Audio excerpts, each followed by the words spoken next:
Hello guys. आज हम पढ़ेंगे ज्योग्राफी का चैप्टर 2 क्लास 9th का। चैप्टर का नेम है फिजिकल फीचर्स ऑफ इंडिया। इसमें हमारा इंट्रोडक्शन है। India has a variety of physical features, mountains, plains, desert, plateaus and islands. जब भी हम इंडिया का मैप देखेंगे, फिजिकल मैप देखेंगे, तो उसमें वैरायटी ऑफ फिजिकल फीचर्स हमें देखने को मिलता है, जैसे mountains, plains, deserts, plateaus and islands. इसमें हमारा दूसरा पॉइंट है, these physical features were formed due to tectonic movements, erosion, deposition and climate changes। इसका मतलब क्या है? इसका सिंपल मतलब ये है कि जो हमारा फिजिकल फीचर जो फॉर्म हुआ है, जो हमें दिख रहा है, वो किसी वजह से फॉर्म हो रहा होगा। तो उसका वजह क्या है? Tectonic movements. टेक्टोनिक मूवमेंट से हमारे प्लेट्स का मूवमेंट जो होता है। इरोजन, जो भी लैंडफॉर्म बना है वो इरोड होता है। अब जब इरोड होगा तो डिपॉजिट भी कहीं ना कहीं होगा। तो ये सब वजह है। टेक्टोनिक मूवमेंट हो गया, इरोजन है, डिपोजिशन है, क्लाइमेट चेंजेस। क्लाइमेट चेंजेस का मतलब ये है कि जो टेम्परेचर है सन रेज का, और फिर जो वेजिटेशन वगैरह है, तो और भी डिफरेंट टाइप ऑफ क्लाइमेट का जो एलिमेंट है, उसकी वजह से फिजिकल फीचर्स फॉर्म होते हैं, इरोड होते हैं, फिर डिपॉजिट होते हैं। तीसरा पॉइंट है, the Himalayan mountains and the northern plains have form due to collision of the Indian plate with Eurasian plate. इसका मतलब ये है कि जो हिमालयन माउंटेन जो हमारा फॉर्म हुआ है, वो फॉर्म कैसे हुआ है?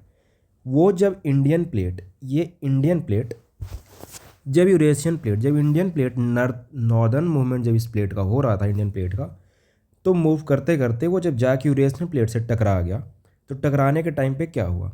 वहाँ पे जो टेथिस सी था, आप ऐसे समझो कि ये है हमारा यूरेशियन प्लेट, ये है हमारा Indian plate.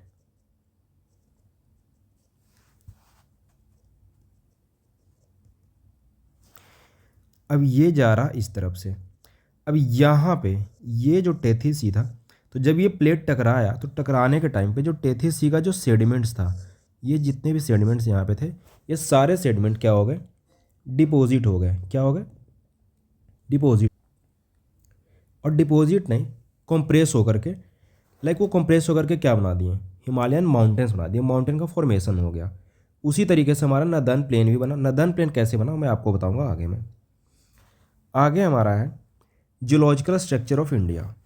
Geological structure of India, इसमें सिंपल सा ये है, northern India form due to deposition in ancient Tethys sea. जो नदर्न इंडिया हमारा है, नदर्न इंडिया मेनली उसमें हिमालयन माउंटेन और जो नदर्न प्लेन है, वो कैसे बना है? Form by deposition in ancient Tethys sea. जो टेथिस सी जो था, जो यूरेशियन प्लेट और इंडियन प्लेट के बीच में जो टेथिस सी था, उस सी का जो डिपोजिशन था, उस सी में जो सेडिमेंट्स थे, वो क्या हुआ? कंप्रेस हुए। कंप्रेस होने के बाद उसका क्या हुआ? अपलिफ्टमेंट हुआ। अपलिफ्टमेंट होने से हमारा नदर्न इंडिया का जो मेजर पोर्शन है वो फॉर्म हुए। दूसरा इसमें ये है peninsular India. Peninsular India made of ancient crystalline rock, one of the oldest surface on the earth. Peninsular India जो है वो क्रिस्टलाइन रॉक से बना हुआ है, ओल्डेस्ट सरफेस ऑफ अर्थ है। कहने का मतलब जब ये गोंडवाना लैंड का पार्ट था, हमारा जो इंडिया है वो गोंडवाना लैंड का पार्ट था, तो ये ऑब्वियस सी बात है कि ये एंशियंट सरफेस होगा, ओल्डेस्ट सरफेस ऑन अर्थ होगा। तीसरा पॉइंट हमारा इसमें यह है Himalayas young fold mountains found recently in geological time. जो यंग फोल्ड माउंटेन, जो हिमालय वो क्या है? एक यंग फोल्ड माउंटेन है। हिमालय क्या है? यंग फोल्ड माउंटेन है। ये आप याद रखना, यंग फोल्ड माउंटेन है। ये ब्लॉक माउंटेन, कई तरह के माउंटेन है, तो ये क्या है? ये यंग फोल्ड माउंटेन है। Himalaya young fold mountain found recently in geological time. Himalayan जो माउंटेन है, हिमालय जो है, वो अभी रिसेंटली ही फॉर्म हुआ है, बहुत ज़्यादा ओल्ड नहीं है। कब फॉर्म हुआ है? कब फॉर्म हुआ है? टर्सियरी, है ना? कहने का मतलब टर्सियरी पीरियड में, है ना? अब यहाँ पे हमारा मैप है, ये इंडिया का। इंडिया के मैप में हमें देखने को मिल रहा, यहाँ पे ये है ईस्टर्न घाट, ये है वेस्टर्न घाट, ये अरावली है, विंध्या, सतपुरा। यहाँ पे हमारा माउंटेन रेंजेज है, ये ग्रेट हिमालय हो जाएगा, ये शिवालिक है यहाँ पे ग्रेट हिमालय। इसके बीच में हमारा ये हो जाएगा मिडिल हिमालयास, ये हो जाएगा हमारा पूर्वांचल हिमालयास, और ये हमारा नदर्न प्लेन। अभी मैं आपको सारे पॉइंट्स को एग्जैक्टली अच्छे से समझा रहा हूँ। अब मैं जो फिजिकल डिवीजन ऑफ जो हमारा इंडिया का है, उस डिवीजन के पहले मैं आपको बहुत ही लाइक शॉर्ट में बता रहा हूँ theory of plate tectonics. Plate tectonics का थ्योरी क्या है? ये नंबर ऑफ थ्योरी से मिलकर बना हुआ है, नंबर ऑफ कंसेप्ट है, नंबर ऑफ इसमें थ्योरीज हैं। अब आप इस मैप में देख सकते हो कि नंबर ऑफ प्लेट्स हैं। ये है अफ्रीकन प्लेट, ये है यूरेशियन प्लेट, ये है हमारा Indian plate, Arabian plate, south American, north American. तो ये इसका मतलब क्या है? इसका सिंपल सा मतलब यही है कि हमारा जो अर्थ क्रस्ट है, हमारा जो आउटर अर्थ जो क्रस्ट है, वो ब्रोकन इन लिथोस्फेरिक प्लेट्स। ये देखो यहाँ पे लिखा हुआ है, earth crust is broken in lithospheric plate. Lithospheric plate क्या होता है?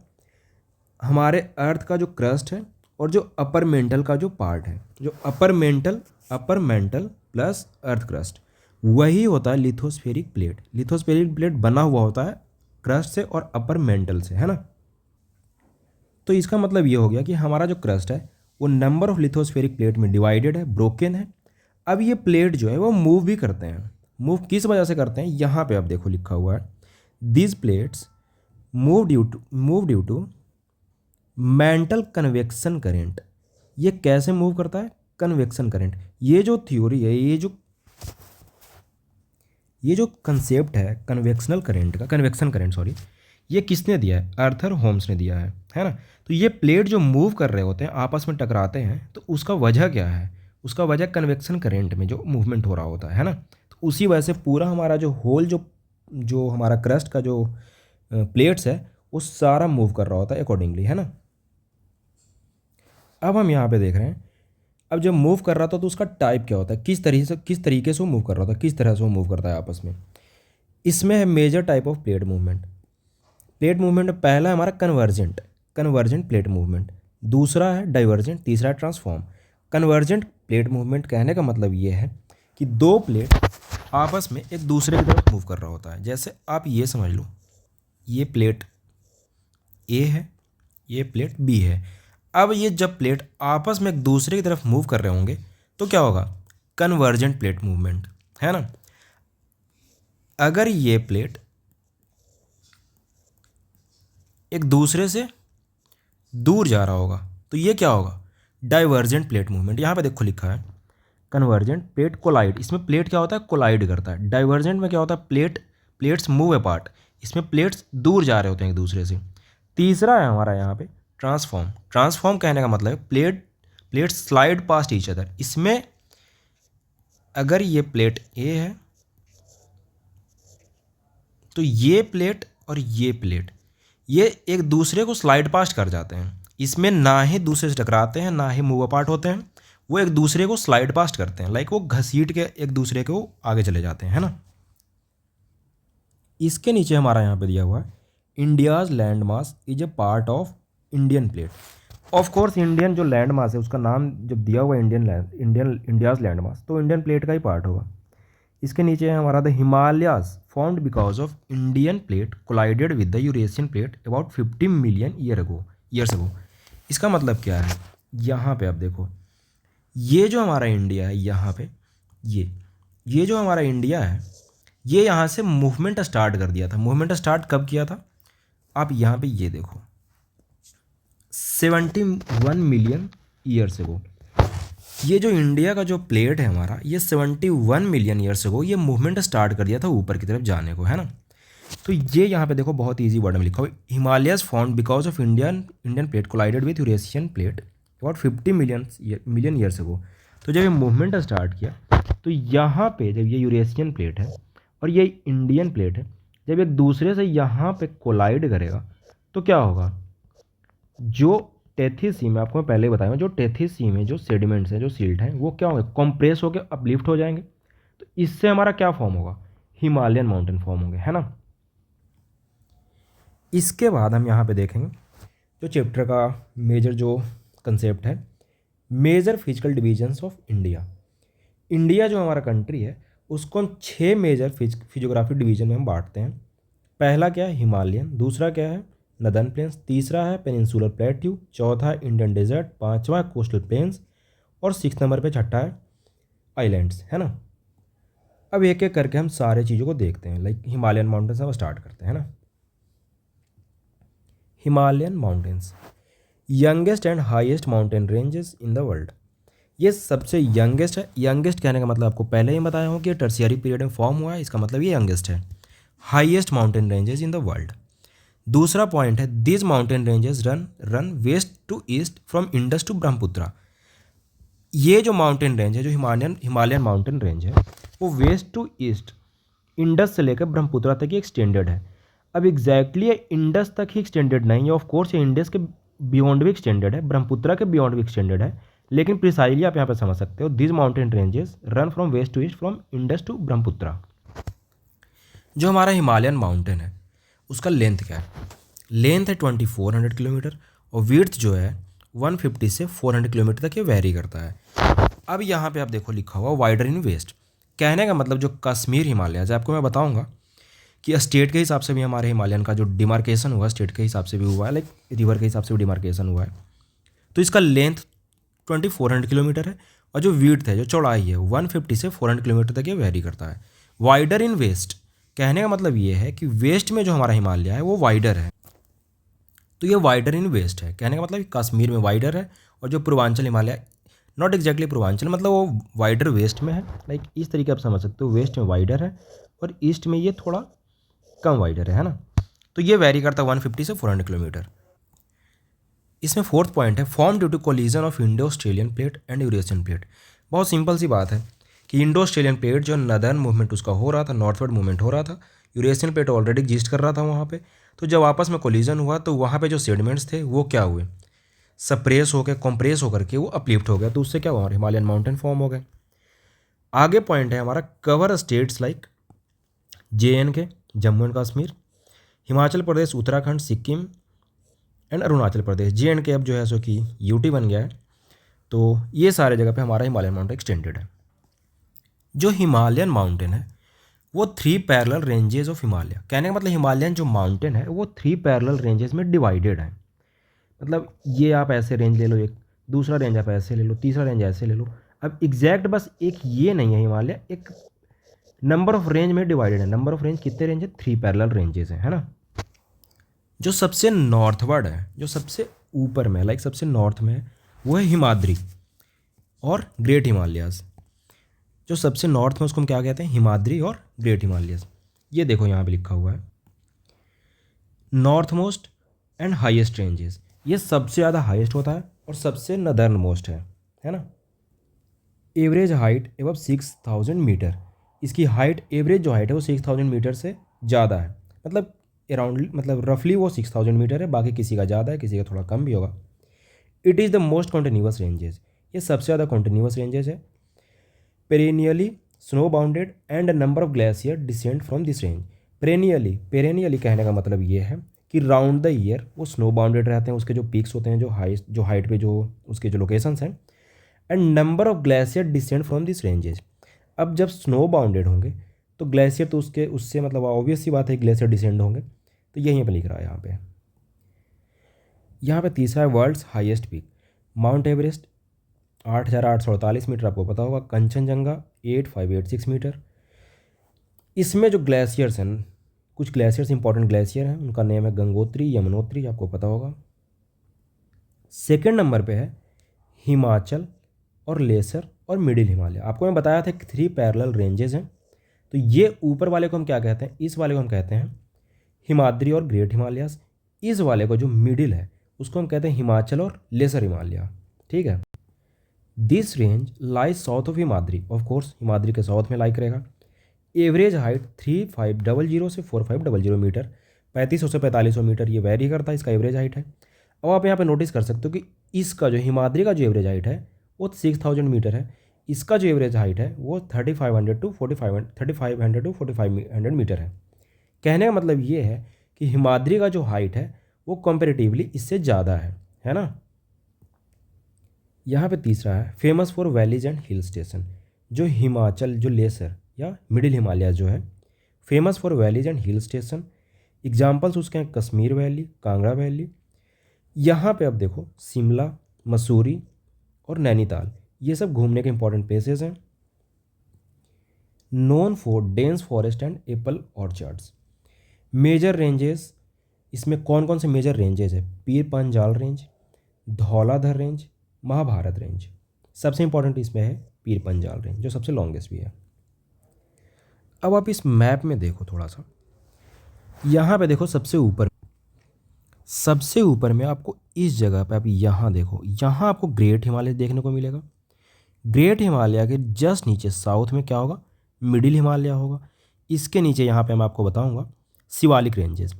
हालांकि इसके ग्रेट हिमालयाज़ के ऊपर में भी ये जो है इधर, यहाँ पे क्या है, ट्रांस हिमालयाज़, यहाँ पे ट्रांस हिमालयाज़ है। उसके नीचे ग्रेट हिमालयाज़, ग्रेट हिमालयाज़ के नीचे हिमाचल हिमालयाज़ और मिडिल हिमालयाज़, उसके नीचे हमारा है शिवालिक रेंजेस। और ये जो एक्सटेंड है यहाँ से दिहांग जॉर्ज है, दिहांग जॉर्ज से ये साउथवर्ड ये मूव करता है। यहाँ पे हमारा हो जाएगा पूर्वांचल हिमालयाज़, है ना। नागा, पटकाई, बूंस, मीजो हिल्स, जो भी वहाँ पे मतलब स्टेट के हिसाब से नेम जो दिया गया हिल्स का, तो ये सारे हिल्स हो जाएंगे नॉर्थ ईस्ट में। साउथवर्ड ये बेंड करते हैं दिहांग जॉर्ज से, आपको ये चीज़ याद रखना है थोड़ा। तीसरा मैं आपको बताया हुआ हूँ शिवालिक्स, ये है शिवालिक्स आउटर हिमालय, इसको हम क्या कहते हैं, आउटर हिमालयाज़। इसका जो एवरेज हाइट है वो है 900 to 1100 मीटर, है ना। इसका विड्थ क्या है, 10 to 50 किलोमीटर। अब आप नोटिस कर रहे होगे कि हमारा जो हाइट है वो डिक्रीज़ कर रहा है। ग्रेट हिमालय में सबसे ज़्यादा हाइट था हमारा, यहाँ पे आप देखो ग्रेट हिमालय में सबसे ज़्यादा हाइट था। उसके बाद फिर जो मिडिल हिमालय है उसमें उससे कंपेरेटिवली थोड़ा लेस हाइट है। इससे भी हमारा कम हाइट है यहाँ पे शिवालिक्स का, 900 to 1100 मीटर। जस्ट आप देखो कि वहाँ से कितना ज़्यादा कम है यहाँ पे। तीसरा पॉइंट इसमें है फॉर्म्ड ऑफ अनकॉन्सोलिडेटेड सेडिमेंट्स, उसमें बोल्डर्स, ग्रेवल एंड क्ले। इसका मतलब ये है कि वो बहुत ज़्यादा सॉलिडिफाइड नहीं है, अभी अनकॉन्सोलिडेटेड है। फोर्थ पॉइंट है कंटेन्स दून्स। यहाँ पे हमारा शिवालिक से उसमें क्या हमें क्या हमें मिलता है, दून्स मिलता है। दून्स कहने का मतलब लॉन्गिट्यूडनल वैली, आप ये याद रखना, दून्स क्या होता है, लॉन्गिट्यूडनल वैलीज होता है। अब एग्जाम्पल दून के कितने हैं, कौन कौन से हैं, देहरादून, पाटली डून्स, ये एग्जाम्पल है दून के। दून आप याद रखना कि हमें कहाँ मिलते हैं, शिवालिक्स में, और दून्स होते हैं लॉन्गिट्यूडनल वैलीज। आगे हमारा यहाँ पे है Himalaya division by rivers valleys. Himalaya का डिवीज़न कैसे, नदी के हिसाब से, है ना। तो अब आप यहाँ पे देखो पंजाब हिमालयाज़, आपको मैं बताया था कि स्टेट के हिसाब से भी और नदी के हिसाब से डिमार्केशन है हमारा। Punjab Himalayas, Punjab Himalayas between Indus and Sutlej river. Indus होगा हमारा वेस्ट में, सतलज होगा ईस्ट में। इन दोनों के बीच में जो हिमालय का जो रेंज है, जो एक्सटेंशन है, उसको हम बोलते हैं पंजाब हिमालयाज़। इसके बाद हमारा है कुमाऊँ हिमालयाज़। कुमाऊँ हिमालयाज़ जो है between Sutlej and Kali river. तीसरा है नेपाल हिमालयाज़, नेपाल हिमालय जो काली और तीस्ता के बीच में है। फोर्थ में Assam Himalayas, Assam Himalayas between Teesta and Dihang river. आपको मैं बताया था कि दिहांग रिवर से जो हिमालय है वो साउथवर्ड बेंड कर जाता है ना, बहुत ही शार्प कर्व है। दिहांग जो रिवर है इसी से एक बनता है जॉर्ज, उस जॉर्ज से हमारा जो हिमालय है वो साउथवर्ड बेंड कर जाता है ना। ये देखो यहाँ पे आपका लिखा हुआ है beyond Dihang gorge the Himalayas bend sharply to the south, है ना। अब दिहांग जॉर्ज इसका नेम क्यों पड़ा, अब कॉमन सी बात है कि उस जॉर्ज से वो जो कट हुआ है, जो बहुत लॉन्ग टाइम के बाद जब वो कट होने से, वो इरोड होने से जॉर्ज बन गया। तो दिहांग ना रिवर का नेम है, ठीक है, आप ये चीज़ याद रखना। इस रिवर से कट होके इरोड होके एक जॉर्ज बन गया। जॉर्ज क्या होता है, जॉर्ज आप ये समझ लो कि लाइक ऐसे इतना बड़ा अगर ये कोई हमारा लैंड सरफेस है, अब लैंड सरफेस है, यहाँ से अगर कोई रिवर आ रहा हो तो इस एरिया को इरोड कर देगा, है ना। तो इरोड करने के बाद यहाँ पे क्या होगा, बहुत ज़्यादा गहरा एक खाई की तरह बन जाएगा, तो उसे हम क्या बोलते हैं, जॉर्ज।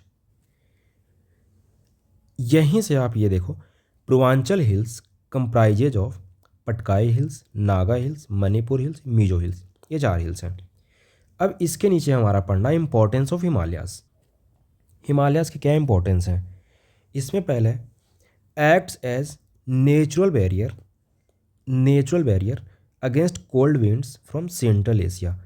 अब आप ये समझो कि जो एशिया का जो सेंट्रल एशियन पार्ट है ना, वहाँ से जो कोल्ड विंड हमारे इंडिया की तरफ जो आते हैं, तो उस चीज़ को ये प्रिवेंट करता है इंडिया में आने से। वही चीज़ यहाँ पे लिखा हुआ है, acts as natural barrier against cold wind from central Asia. Siberia और सेंट्रल एशिया के पार्ट से जो कोल्ड विंड हमारे इंडिया की तरफ आते हैं, उस चीज़ को ये क्या करता है, रोकता है ना। इसके बाद यहाँ पे दूसरा है ब्लॉक्स मॉनसून विंड्स, है ना। मॉनसून विंड्स को भी ये क्या करता है, ब्लॉक करता है। Causes heavy rainfall in India. अब आप इस चीज़ को समझो जो मानसून मानसून जो विंड है वो दो ब्रांच में डिवाइड हो जाता है, आपको मैं आगे बताऊंगा। एक होता है उधर जो अरेबियन ब्रांच होता है, दूसरा हो जाता है बे ऑफ बंगाल ब्रांच। तो जो बे ऑफ बंगाल जो ब्रांच होता है वो जा करके अब ये हमारा हिमालय का जो एक्सटेंशन है, ऐसे ये हमारा हो गया पूर्वांचल हिल्स। अब यहाँ से जो हमारा बे ऑफ बंगाल ब्रांच जो आ रहा है, ये हिमालय में, ये बे ऑफ बंगाल ब्रांच ये हिमालय में टकरा के ये क्या होता है, वेस्टवर्ड ये बेंड कर जाता है ना। यहाँ पे जो गारो खासी और जयांतिया जो हिल है वहाँ पे फनलिंग इफेक्ट होता है, इस वजह से ये टकरा के ब्लॉक करता है यहाँ से। तो ब्लॉक करेगा तो ऑब्वियस सी बात है कि इसके इस तरफ तो जाएगा नहीं, फिर ये मानसून जो विंड है ये हमारे इंडिया की तरफ ये क्या करता है, इसको डायरेक्ट कर देता है, चैनलाइज कर देता है। वही यहाँ पे लिखा हुआ ब्लॉक्स मानसून विंड्स। इसके आगे है home to major rivers Ganga Yamuna and Brahmaputra. Himalaya से कई रिवर्स निकलती हैं, उसमें इंपॉर्टेंट है गंगा यमुना एंड ब्रह्मपुत्रा। इसके आगे हमारा है rich in forest wildlife tourism pilgrimage site. Obvious सी बात है कि हिमालय है, माउंटेन है, तो वहाँ पे फॉरेस्ट तो होंगे, और फॉरेस्ट होंगे तो वाइल्ड लाइफ भी होगा। अब इतना इंपॉर्टेंट और बढ़िया अगर कोई ठंडा जगह है या फिर वहाँ पे अच्छा वाइल्ड लाइफ है तो वहाँ पे ऑफ कोर्स टूरिज़्म ही बढ़ेगा। टूरिज़्म के साथ साथ आपको पता है कि हिमालय में कई पिलग्रिमेज साइट्स हैं, जितने भी रिलीजन्स हैं सबके कहीं ना कहीं वहाँ पे साइट्स हैं ही। तो ये हो गया हमारा हिमालय का इंपॉर्टेंस क्या है उसका। यहाँ पे कुछ इंपॉर्टेंट पीक्स दिए हुए हैं, जैसे में आप देख सकते हो माउंट एवरेस्ट। माउंट एवरेस्ट का हाइट क्या है, माउंट एवरेस्ट की हाइट है 8,848 मीटर। आप ये चीज़ तो लाइक याद ही करते आ रहे होगे बचपन से। कंचनजंगा दूसरा में 8,598 मीटर्स, 8,848 मीटर, ये तो आपको पता ही है। तो ऐसे करके आप ये चीज़ देख लेना ऊपर से नीचे तक इनकी हाइट कम हो रही होगी। तो इसका जो नेक्स्ट पार्ट है वो हम अगले वीडियो में करेंगे। So thank you so much.